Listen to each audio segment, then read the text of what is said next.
I was born in Mobile, Alabama in 1961, the summer, June.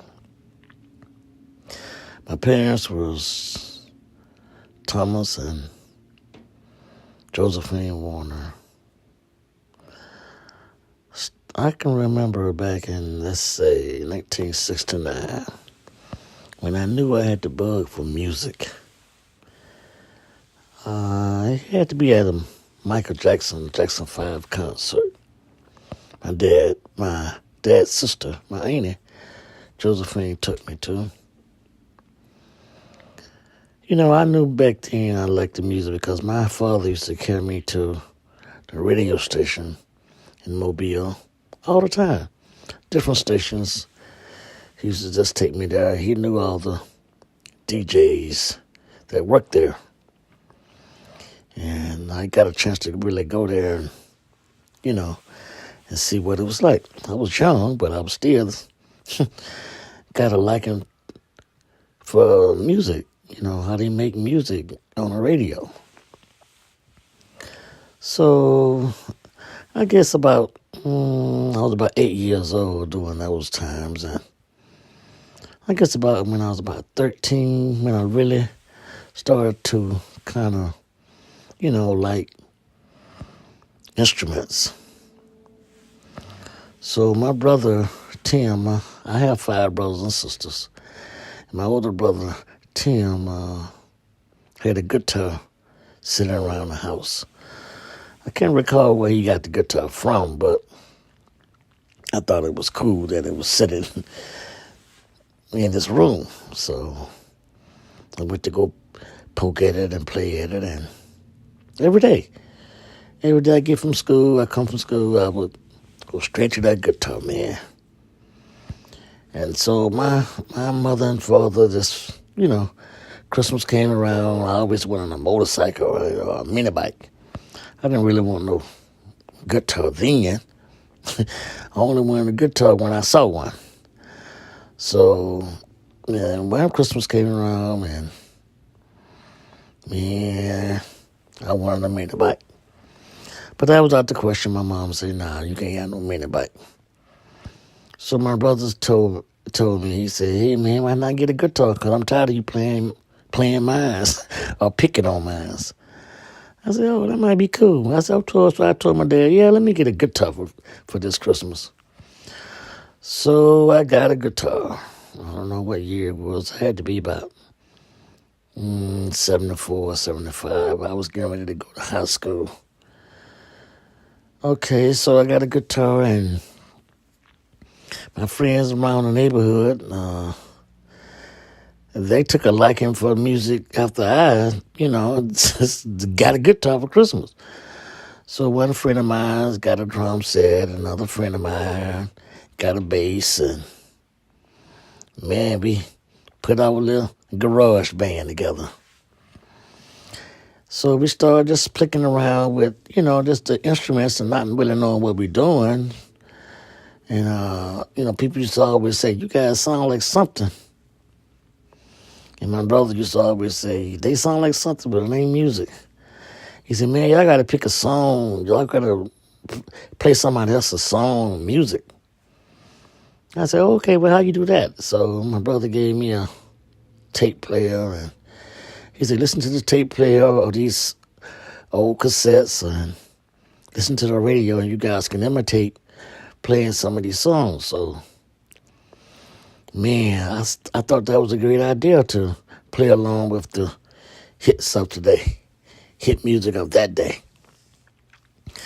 So I would get cassettes and play them on a cassette player and listen to the artists. My favorite artists back then, like I said, was Michael Jackson, Jackson 5, and, groups like that, Temptations, Marvin Gaye.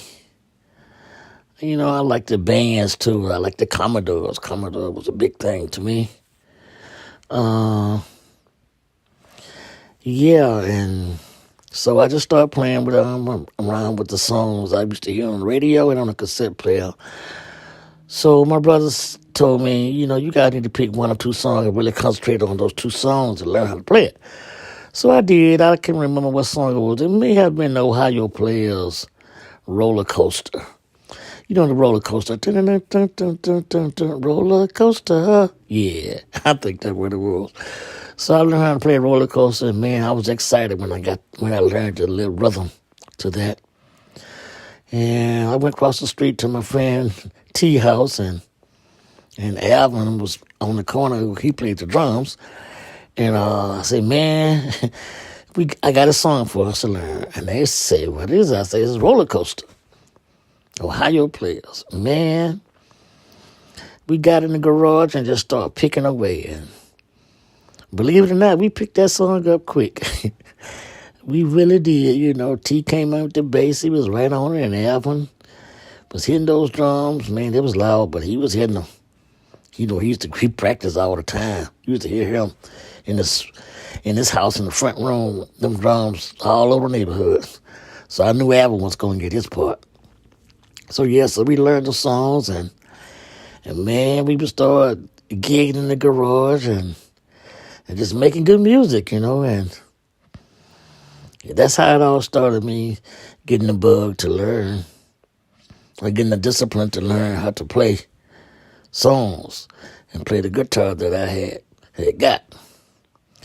So things moved from there. High school came in, and me and my family, we moved across town. Not really across town, but across the community to a different part of the community. And so I kind of left my friends on the other side of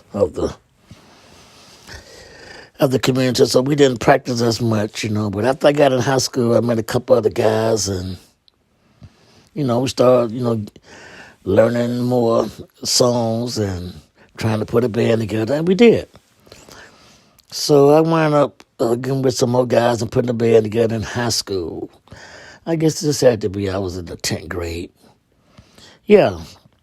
And we started, you know, I got in a band called, it might have been Spirit. I think that's what it was called back then. But anyway, we had gigs around town. The bass player, a dude named Chris, you know, him and his pop had got a sound system for us. And man, it's a big old sound system. We had speakers, mixing boards, and all this stuff. So, and my friend T, who was playing bass when I was younger, and, you know, I kind of wanted him to be a part of the band too, but I know my new friend Chris was playing bass, so Chris said, asked T, did he want to be in the band? I said, well, Chris, what T's going to play?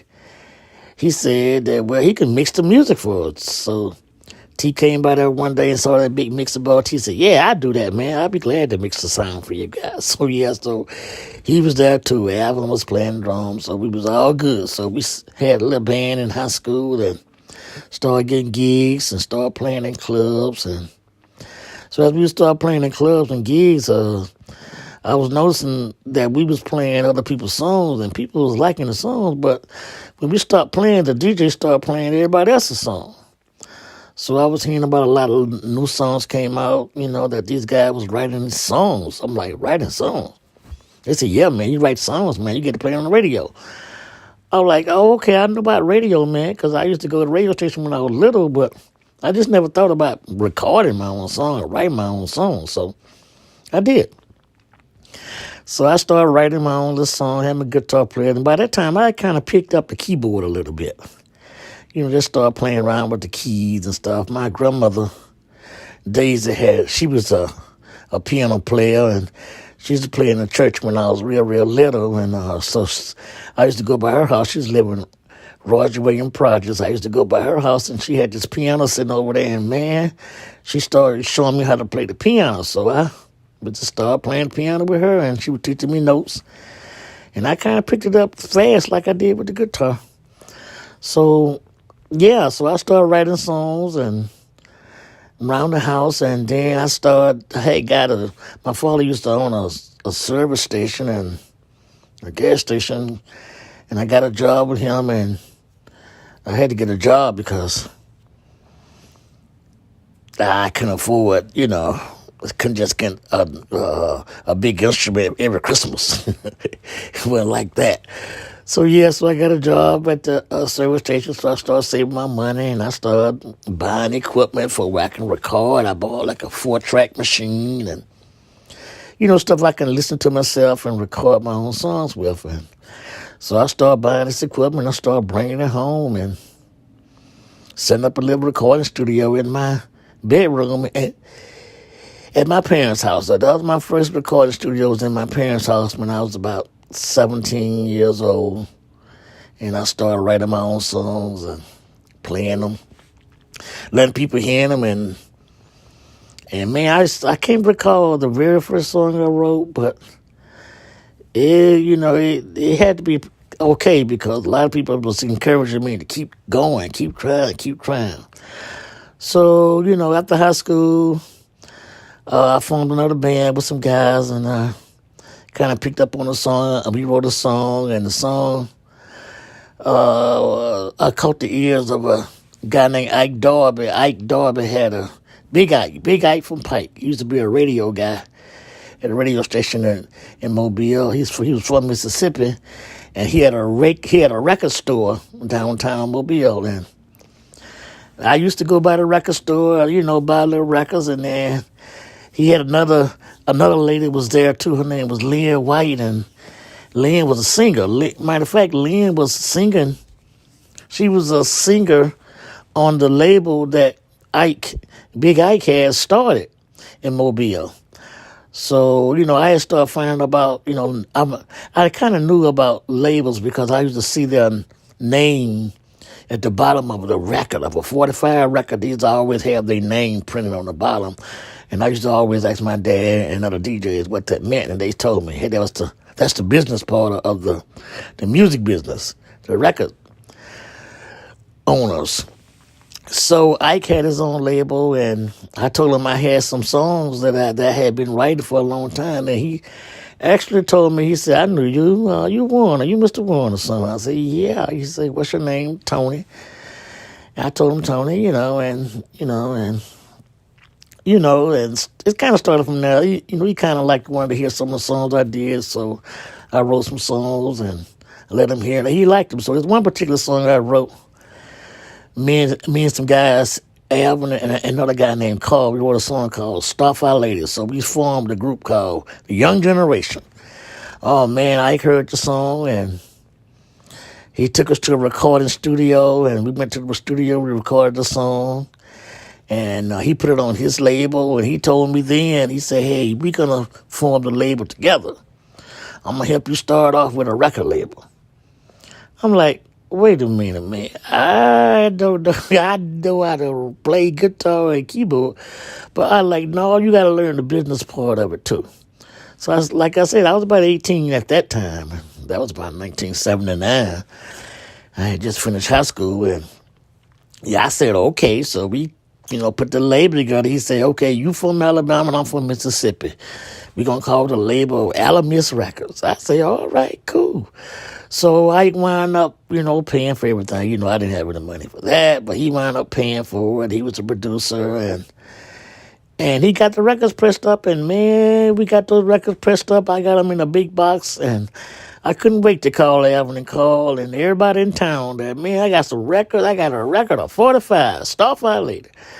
So when after it came by, I said, hey, I told my friend, so they said, what we do now? I said, we take it to the radio station. Because I knew that because, like I said, when I was real little, I used to go to the radio station with my dad, and them guys used to bring records in there and ask them to play their records. So, guys used to come from out of town. They used to drive up and they asked them to play their records. So I said, I do the same thing. So I went over to a few radio stations and down in Mobile and asked them to play my record. And, man, I was at an event one day. I guess it was about a week or two later where I was at a park, just kind of, didn't know things were going to happen. So I just went on my life, shooting basketball, hanging out with some guys. And somebody had a boom box or something. And all of a sudden, I heard the guitar part at the beginning of the song come out of that boom box. I knew right then. I had the basketball in my hand. I dropped that basketball. I said, hey, man, that's my song on the radio. And everybody on that court stopped, and they look. And it was like a little small little rally going on the side. And I knew one of the DJs that was at this little rally. And I guess he was playing the radio. He was playing, the radio station at the same time. And so he pumped it up. And, man, he pumped it up. And he knew me. And he knew I'd been playing in the band in high school. And he said, that's Tony Warner right there. That's the guy, the song you hear on the radio. Stop by later. Man, don't y'all know them girls rush me like I was Michael Jackson. I ain't lying. I'm telling you, it was a whole lot of them. So that experience right there, it just made it even worse. It made everything that seemed like, hey, man, you know what? I'm going to do this the rest of my life. Because I like the attention. And I like making music, actually. I just loved making music. So after that, I said, the record was playing. And we did a couple shows around town.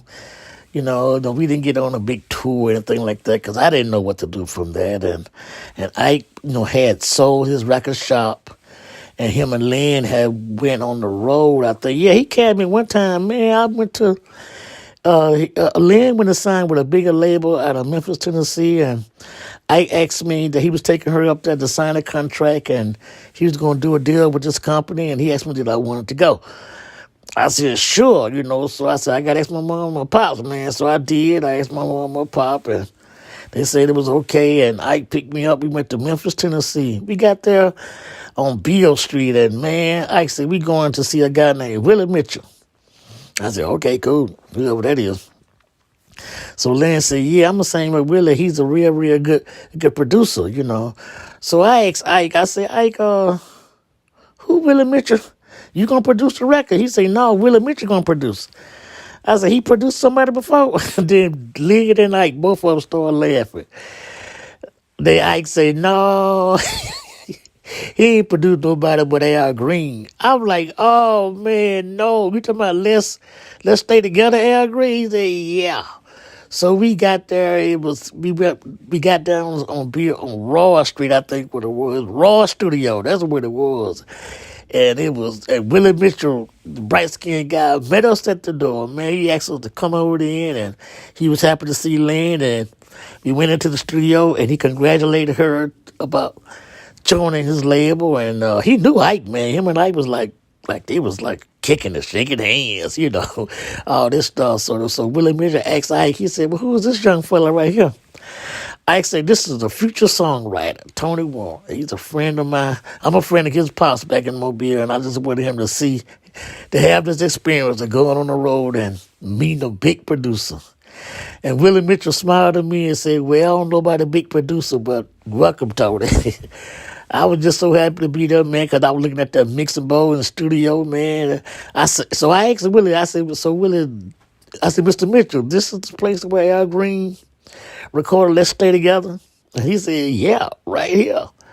I was like, wow, man. They had drums over in the corner, man. Had a piano set up, and we was in the control room, and he put on Lynn record that they listened to. But I was just blown away the whole time, and we went back to the hotel room, and I was just blown. I was so happy for Lynn. And then Willie Mitchell wound up calling us at the hotel room. We went to his house. We went out to his house, and we ate dinner. His wife was there. His son was there. Boo Mitchell. They all was there. And man, I tell you, man, that was the only time I ever had been to Memphis, and that was the only time I ever had any contact with them. And Willie has passed on now, but I will never, ever, ever forget that experience. And I used to always think Ike, before he passed on, I always thought would thank him for giving me an opportunity to be, to see stuff like that, man, because I didn't think I would ever see nothing like that, man, but I did. And it was a great thing. So anyway, I got back to Mobile, and, I had to wind up getting the more jobs and stuff, and we still played music. So I wound up, we didn't do an album or anything after that.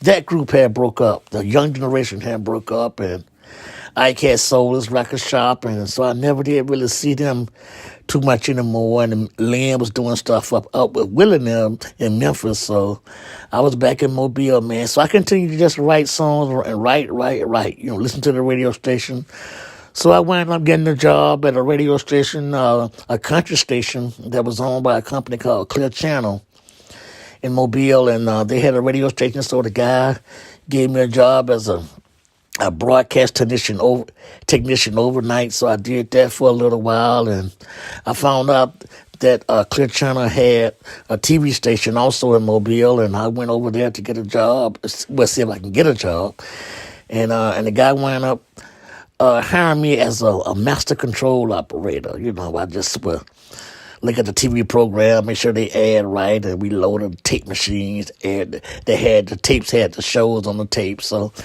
that was a fun thing. But that wound up being a big career for me because having those skills enabled me to get better positions in the TV business.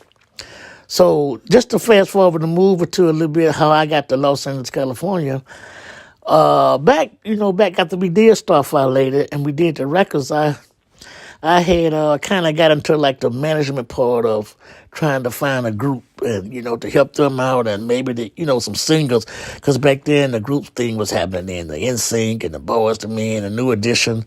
So I put together a group called Unique. It was a 5-guy group. Well, the actual they was already together.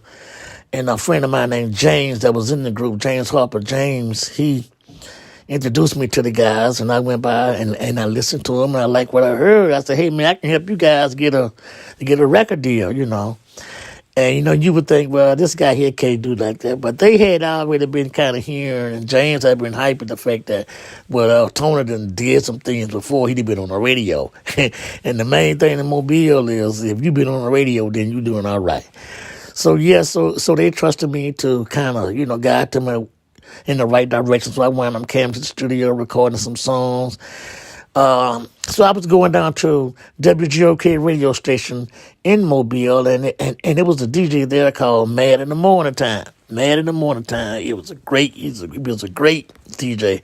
He was so inspiring to me, and I used to go down to the station with Mad in the morning, and he used to let me sit in with all this session. When guys come in to promote their record from all these record companies, they would come down there and try to get Mad to play records for them. And they would come from out of town because we in Mobile down south, so they drove pretty far to come down there and see him. But Mad wound up having mad respect, man, from all over the industry. People from New York, L.A., Atlanta, Chicago, they used to always call there and come down there. So he kind of taught me how he do his thing, how a program director do his job and a music director select music, because Mad was both of them at this station, at WGOK.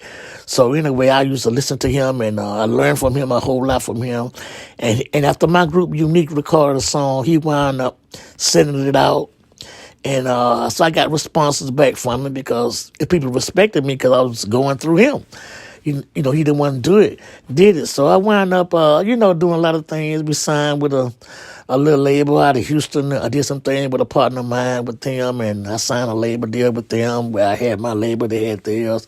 So that was all good for a little while. So I wound up going to California and signing the group, the Bellmark record, Al Bell label. And Al Bell had a label called Bellmark. Al Bell from the old Stax day. He used to run Stax Records. So Mad had her and Miss Irene Ware, who was also a DJ, and she was a big gospel person in radio. I mean, Irene was it. Her and her husband, Fred Ware, he was a promotion guy at Sony, but they were a very, very business musical family. And Irene her and Mad wound up introducing me to Al Bell, and Al Bell signed my group, Unique, man, to a recording contract, man, through one of his labels. So that worked out pretty good for a little while. We wound up doing a video, and it wound up getting on BET, and it was all good. After that, I came back to Mobile, and the group wound up doing a few things, a few big things back then, not too much. So they kind of disbanded a little bit, so So when the group disbanded, man, he asked me what I was going to do now. I said, I don't know, man. I'm just going to keep working at the TV station. He said, man, if you ever want to go to California, let me know. I can send you to California, man. Hook you up. I said, man, I'll let you know right now I want to go to L.A. I said, yeah.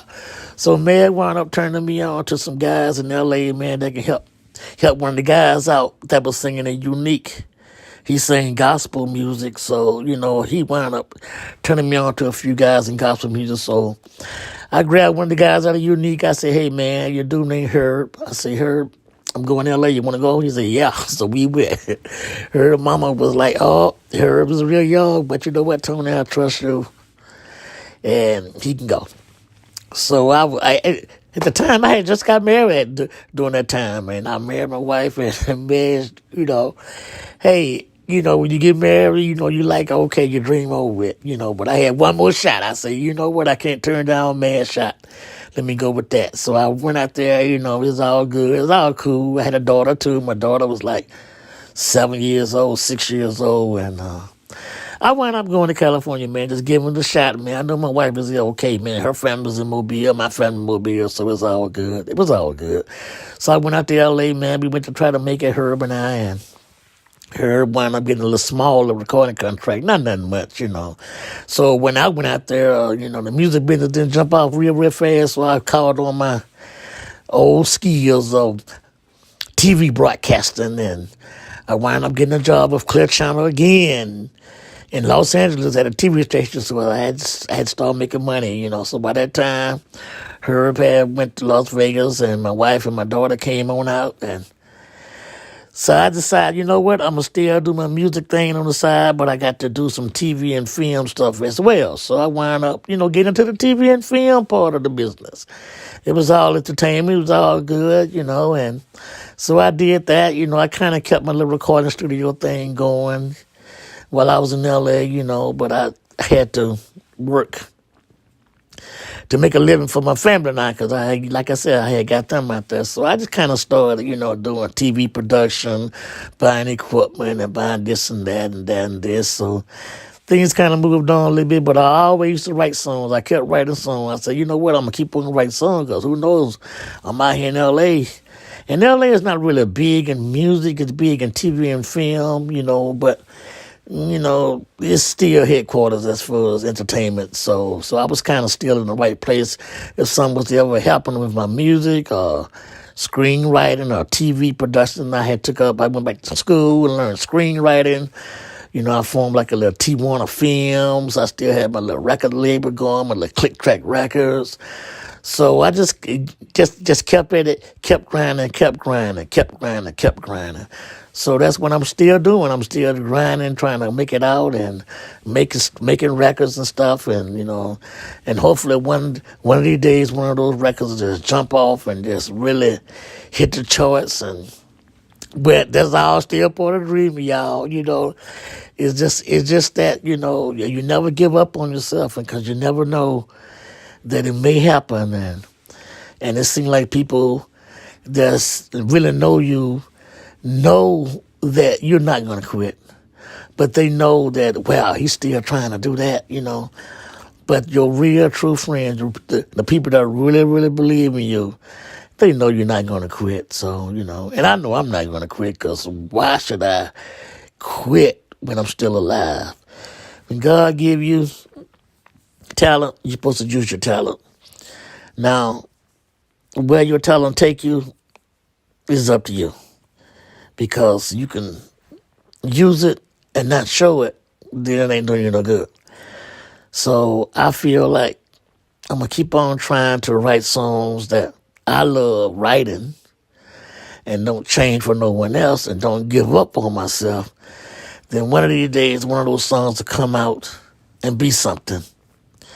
So the next episode I'm going to talk to you guys about will be about some of the songs I did long time ago, and I kind of revamped them to the style of today. Because music changes, it always changes. It never stays the same. And, a lot of the technology came in, and it kind of changed the way we did the business part. And it also changed how we recorded music, So on the next episode, we'll get into more of the technical sides of the music business and the business side of it and how you promote records these days. And, then we'll get into segments about songs I've written and the lyric choices, the melody choices, and the gear that I use to record these songs. So stay tuned, you guys, and I'm glad you guys check out this podcast. And I look forward to having many, many more. And I'll see you soon. Thank you.